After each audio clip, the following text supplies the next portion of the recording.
Arestado naman po isang miyembro ng Buratong Group na sinasabing sangkot po sa pagpapatakbo ng Shabu Tiangge na ni-raid sa barangay Mapayapa dito po sa Pasig noong nakaraang 2006. Para sa karagdagang detalye, may live report si Ian Cruz. Ian? Yes, Jiggy, 2006 nga nasalakayin ang tinagpriang Shabu Tiangge sa Mapayapa compound sa barangay Santo Tomas, Pasig City na hindi naman kalayuan sa kanilang city hall at naaresto. At kalaunay na sentensya ng leader na si Amir Imam Buratong at makalipas nga ang ilang taon may intelligence report na nakuha ang EPD, may plano raw buhayin muli ang Shabu Tiangge sa Mapayapa compound. Kaya naman itong March 10 sa bisa ng search warrant ay sinakay ng mga operatiba ang Mapayapa compound. Partikular na nga Jiggy yung tinaguri ang Malacanang House, pero nakatakas ang mga itinuturing na leader ng Shabu Tiangge Revival na sina Aksaymen Amer alias Makmak, Aliman Buratong alias Boy Negro, at Joey Mamon alias Jeremiah.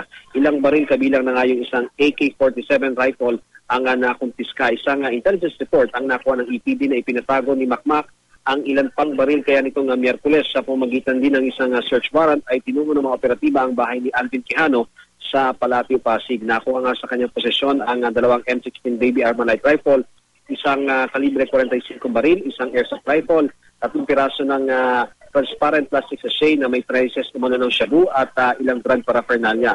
Sa ngayon nga, Jiggy, ay maharap sa kasong paglabag sa Comelec gun ban at paglabag sa Comprehensive Dangerous Drugs Act si Quijano, habang tuloy naman yung follow-up operation ng mga operatiba upang masakote ang mga nakakalaya pa rin suspect. Jiggy? Iyan itong suspect na ito na naaresto, no? May impormasyon ba yung EPD kung ano talaga yung naging papel niya sa pagpapatakbo nitong Shabu Tiangge nung mga panahon na yon?